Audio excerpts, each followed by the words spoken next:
you a gift. It's a medication that can make you half your age, double your wisdom, and perhaps even throw it in there, a trim body, the one you always dreamt of having. Can I get a show of hands? Who would you trust me to take it? Okay, well, that's funny. Some of you have volunteered your partners and spouses. Okay. Well, but jokes aside, you would probably want it tested. You would want to know this is safe. Perhaps in a version of you, such as the avatars from James Cameron's movies. You might think that this is not real, but science fiction is quickly becoming science fact. In fact, Cameron recently reflected upon this. It's getting harder and harder to write science sci-fi because we are practically living in one. And while we don't quite have this, the current gold standard is that this pill has to go through that long process.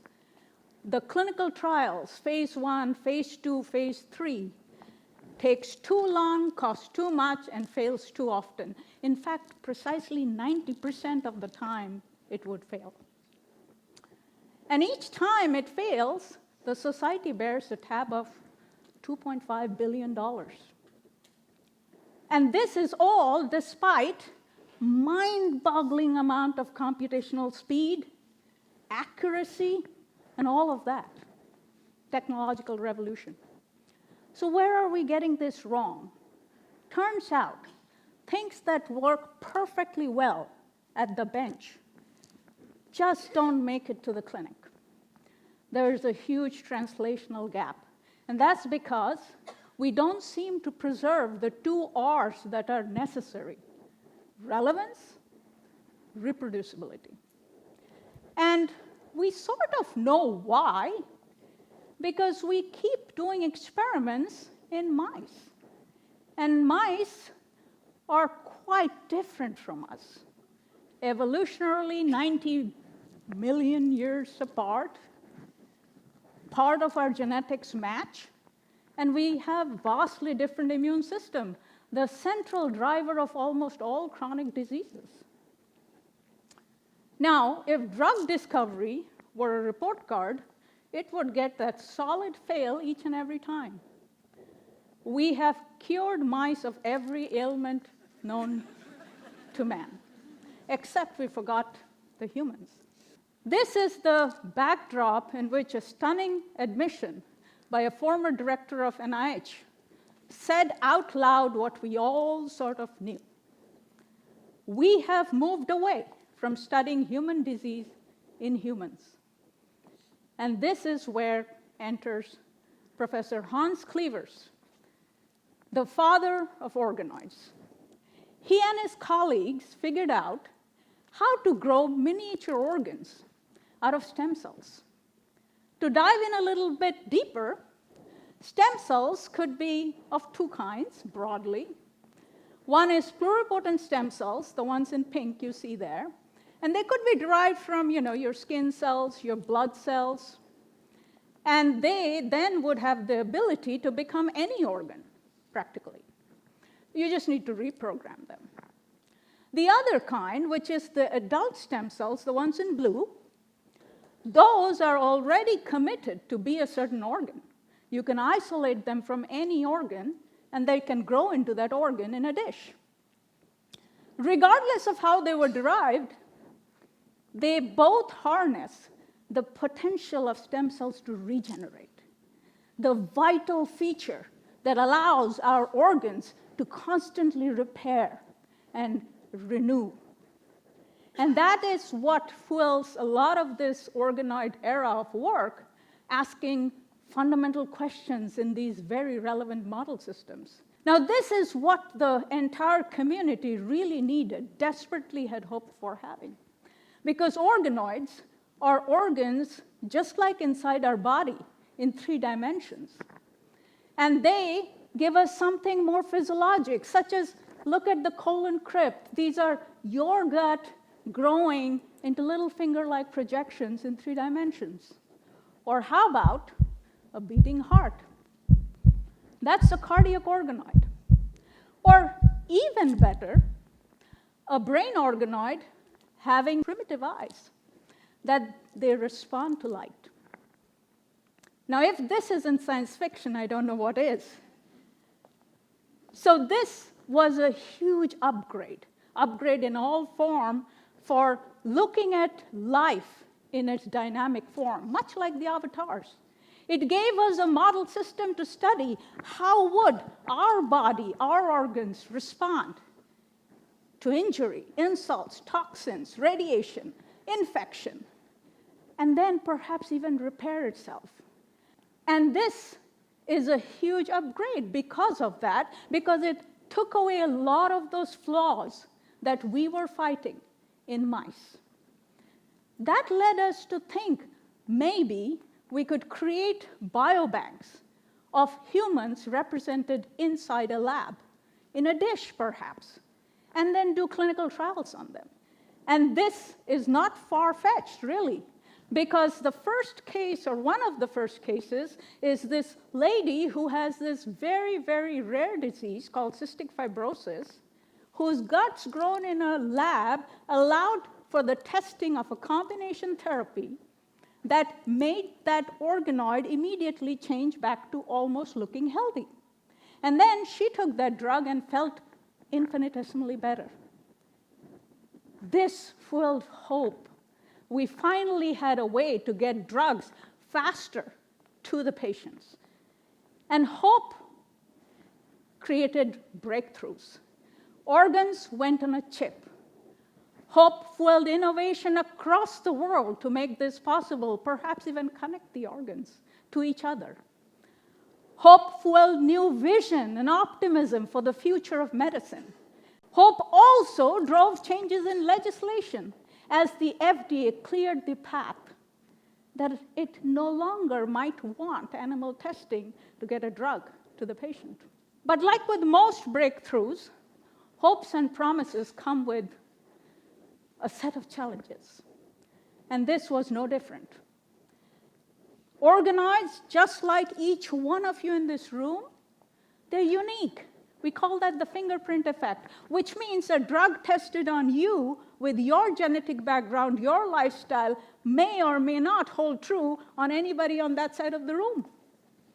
How do we do such a thing? Within each organoid line, not a single organoid looks like the other one, right next to it. We call that the snowflake effect. How about the drifter effect? If cultured over passages, they may change. They may change and lose relevance. And once they lose relevance, they're really no good. How about the fact that pluripotent stem cells, they were grown out of skin or blood. They don't know what it is within the insides of a gut where trillions of microbes are bombarding it. So maybe pluripotent stem cells are not good to model certain things. Perhaps we should do it with adult stem cells. And then comes the fact that we all have our little secret recipes for growing these organoids. That's a problem.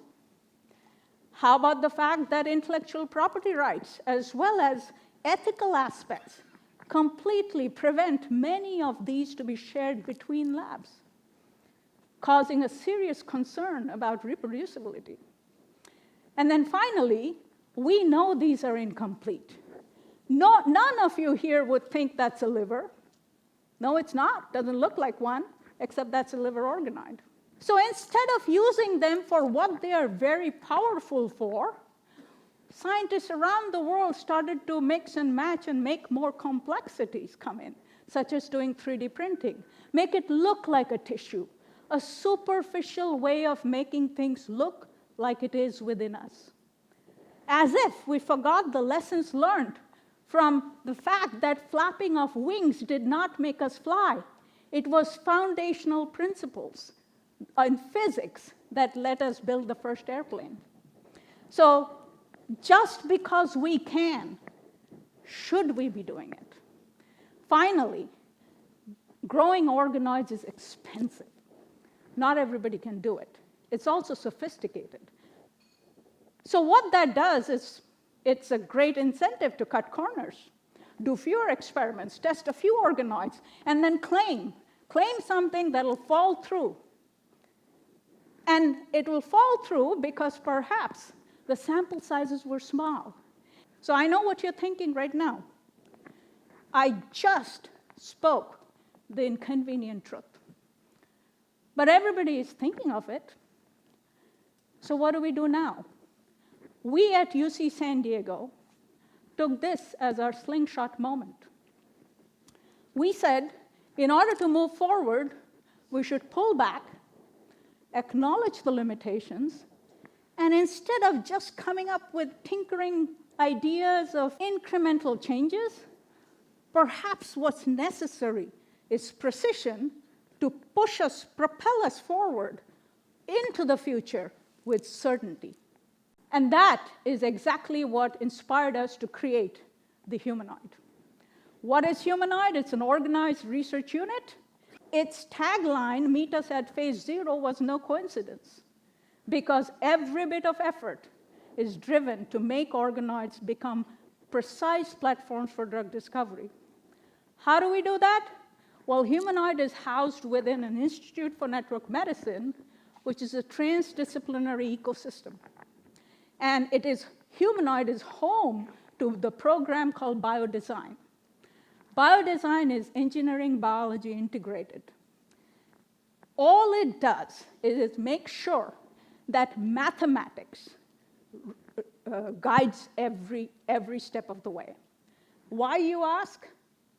That's because you cannot go wrong with math.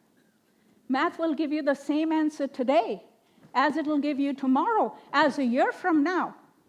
So we wanted to go guided by mathematical principles, and Biodesign does that by using math to sift through vast amount of patient tissue data, isolating what is the invariant universal disease-driving feature in any organ, any disease. One that would change patient outcome if we were to successfully manipulate it with a drug. Invariant means constant, unchanging. It also means that if I did an experiment in San Diego, that would reproduce in Bermuda, that would reproduce in India, or wherever else it is done. We rely on the Center for Precision to define what that is. And just to give you an example of how that works, this is how objectively we look for match. Let's say, for argument's sake, this is real disease, the Mona Lisa. We would get an objective score. We're good with that. That looks close enough. But not this. That's gone too far. That's unreliable. That's not a model we're going to use. So this is objectively given with a number score telling us, don't use this, go with this. And once that is done, Humanoid models it. AI-guided principles allow us to learn how that looks like, the invariant feature. Agilent Center for Precision Measurements comes and measures various cellular properties to tell us what that feature is about. And then finally, another unit comes in and builds probes and sensors to interrogate it. This transdisciplinary ecosystem serves only one purpose: keeping it real. And they must iteratively work with each other to keep that so.